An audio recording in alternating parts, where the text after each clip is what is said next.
इंतकाम की ज्वाला में झुलस रही एक महिला की कहानी आज हम आपको बताने जा रहे हैं। इस कहानी को सुनने के बाद आपको लगेगा कि क्या 27-28 साल पहले किए गए दुष्कर्म का संज्ञान प्रशासन अब भी ले सकता है?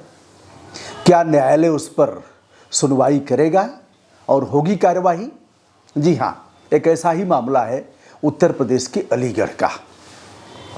परिवार बुलंदशहर का रहने वाला है, अलीगढ़ में आकर के बस जाता है और 1986 में एक बेटी का जन्म होता है। 2 साल तक परिवार हंसी खुशी से उसका जीवन बीतता है।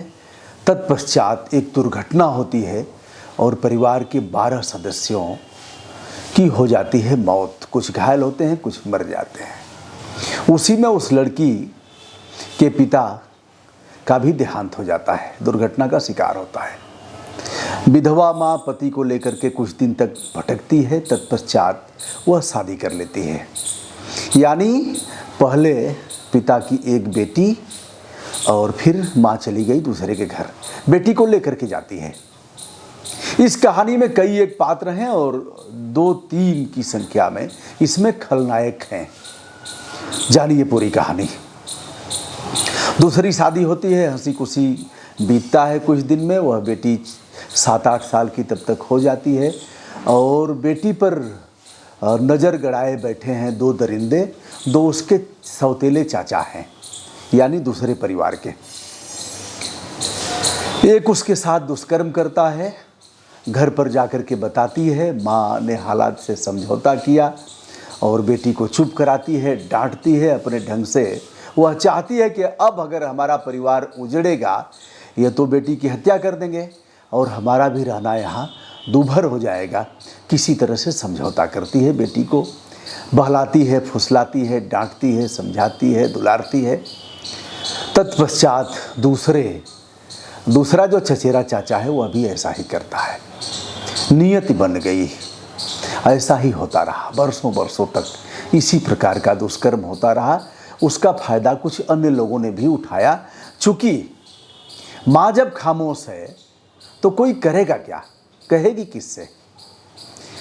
धीरे धीरे आता है 2011 और लड़की की शादी एक फौजी के साथ हो जाती है।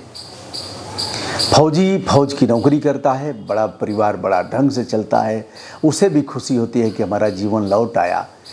फौजी की शादी हुई, लेकिन यह फिर अपने मायके नहीं आती है। मायके जाएगी कैसे? कौन है? जिस माँ से गुहार लगाती उस माँ ने भी अनसुनी कर दिया और हालात से समझौता किया। फौजी नौकरी से आता जाता है, कई बार छुट्टी आया गया, 2 बच्चे भी पैदा हुए, सब कुछ ठीक ठाक चलता रहा।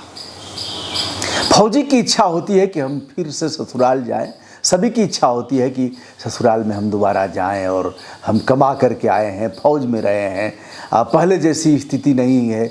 इसको हम गहने के साथ ले जाएंगे, 4 पहिया वाहन से ले जाएंगे, लोग देखेंगे कि स्थिति कितनी बदल गई है। इसके पिता नहीं हैं, परिवार नहीं है, तो क्या हुआ, हम तो हैं। फौजी बार बार कहता है कि जाओ ना, घुमाओ, जाओ घुमाओ, बार बार ये अनसुना कर देती है, नहीं जाती है। अंततः 2019 आता है। उस बीच फौजी सेवानिवृत्त होकर के आ जाता है और फिर क्या होता है, यह चचेरे भाई के साथ जाती है अपने मायके। अभी भी जो दुष्कर्मी हैं, उनके भीतर का जो दुष्कर्मी राक्षस है वह अभी शांत नहीं हुआ है। फिर जग जाता है और फिर इसके साथ दुष्कर्म करने का प्रयास करते हैं।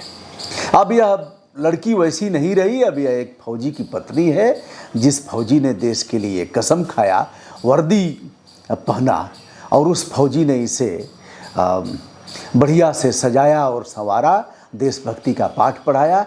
यह महिला अब प्रतिरोध करती है। प्रतिरोध करने के बाद महिला के साथ मारपीट होती है और फिर इसकी माँ खामोश रहती है। माँ भी अब पुरानी हो गई और फिर यह लड़की आती है घर पर। पोल खुलता है, बताएं न बताएं, बताएं न बताएं। इस तरह से 2011 से लेकर के और 2019 तक का कार्यकाल बीता और फिर इसने अपने पति से सारी बात बता दिया। पति जाता है 2022 में इसको लेकर के और वहाँ सवाल करता है, पूछता है चाचाओं से कि कितने दुष्कर्मी हो, कितने बड़े नीच हो तुम लोग। दोनों की हैवानियत फिर जग जाती है और मारपीट करते हैं फौजी के साथ भी। फौजी आता है घर और पत्नी से कहता है अब चुप रहना, देश की सेहत के लिए, बेटियों की सेहत के लिए, महिलाओं की इज्जत और आबरू के लिए कदापि शुभ नहीं है। इस बीच 27-28 साल गुजर जाते हैं। होता क्या है, मामला जाता है महिला आयोग, मामला जाता है डीजीपी, मामला जाता है मुख्यमंत्री संदर्भ को, मामला जाता है स्थानीय पुलिस अधीक्षक को। लिखा पढ़ी करते करते करते करते दौड़ते यहाँ वहाँ गुहार लगाते बताते, और एक ही सवाल होगा, अब तक कर क्या रहे थे, अब तक कर क्या रहे थे।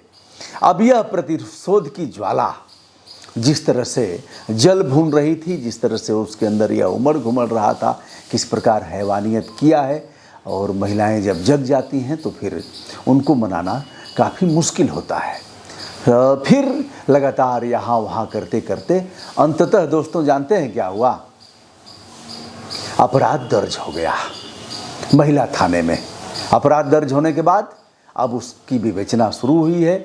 विवेचना में क्या होगा, जज साहब क्या करेंगे, लेकिन लगभग 27 साल बाद यह मामला उन हैवानों के खिलाफ दर्ज हुआ है और उम्मीद की जाती है कि अगर ठीक से विवेचना, अब कोई है नहीं, अगर रेप होता तो उसका मेडिकल परीक्षण कराया जाता।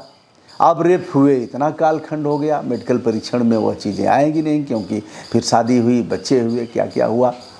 लेकिन साक्ष्य और तमाम जो भी एविडेंस इनके पास होंगे उसका जज साहब संज्ञान लेंगे और इस पर यथोचित कठोर कार्यवाही की जाएगी। आपके जहन में एक सवाल उभरता होगा, क्या इतने दिन बाद भी अपराध दर्ज किया जा सकता है क्या? कई लोग कहते हैं 1 साल के अंदर अगर नहीं हुआ तो फिर यह करना पड़ेगा, वह करना पड़ेगा, कोर्ट में जाना पड़ेगा। यहाँ वहाँ दोस्तों ऐसा नहीं है। अपराध कभी भी दर्ज कराया जा सकता है और उसका नियमानुसार अन्वेषण होगा, विवेचना होगी, अनुसंधानक उस पर खोज करेगा, तथ्य जुटाएगा और तथ्य जुटाने के बाद यदि मामला सत्य होगा तो उस पर आरोप पत्र न्यायालय को प्रेषित करेगा। यदि बातें मिथ्या होंगी, कपोल कल्पित होंगी, असत्य होंगी तो उस पर वह फाइनल रिपोर्ट लगाएगा। इसके बाद भी मामला ख़त्म नहीं होता है, उसके बाद भी कोर्ट उसका संज्ञान ले सकता है। याची पीड़ित कोर्ट में जा सकता है। और अब बताते हैं, कभी भी प्रतिशोध की ज्वाला उभर सकती है, बाहर आ सकती है और उसको रोका नहीं जा सकता। कभी कभी आपने देखा होगा, आपके गांव में छान छप्पर तो होंगे नहीं, बहुत कम होंगे। 5 साल पहले कोई छान छाई गई, या फिर ऐसे जानिए कोई मिट्टी का मकान 50 साल 60 साल पहले 70 साल पहले बना, उसके ऊपर खपरेल लगा दिया गया, छत भी बना दी गई, मान लीजिए नीचे पानी नहीं आ रहा है, मकान गिरने को हुआ। अब हुआ क्या, बारिश हुई तो बारिश में आप देखेंगे कि धान और गेहूं और ऐसा धान जिसका पुरिसा लगा करके मिट्टी को बनाया जाता है, मजबूत बनाया जाता है कि उसकी दीवारें काफ़ी अच्छी हों, मजबूत हों, वह जो धान का मरा हुआ बीज उसमें जो सैकड़ों साल से है वह जम जाता है, वह अंकुरित होते हुए आप उसे देख सकते हैं। 50 साल 60 साल 100 साल पहले वह पड़ा, जब उचित माध्यम, उचित खुराक मिली, उचित वातावरण हुआ, उचित मौसम आया तो फिर वह अंकुरित हो जाता है। ऐसा ही आप ऐसे देखेंगे, कुमुदनी होती है जो कमल से छोटी होती है, उसके फूल खिलते हैं, उसका भी आपने देखा होगा।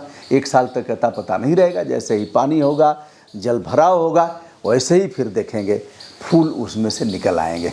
दोस्तों, आगे इस घटना में मैं जाकर के उस पीड़ित परिवार से मिलने का भी प्रयास करूंगा समय के साथ। तो यह रहा दोस्तों फौजी जिसने देश के लिए काम किया, फौज से आया तो अपनी पत्नी को ललकारा और कहा अत्याचार करने वाला उतना दोषी नहीं होता जितना कि अत्याचार सहने वाला। आगे क्या होता है देखा जाएगा, फिर हम बताएंगे, इसका फॉलोअप करेंगे। विनम्रता के साथ ब्रजभूषण दुबे का सादर नमस्कार।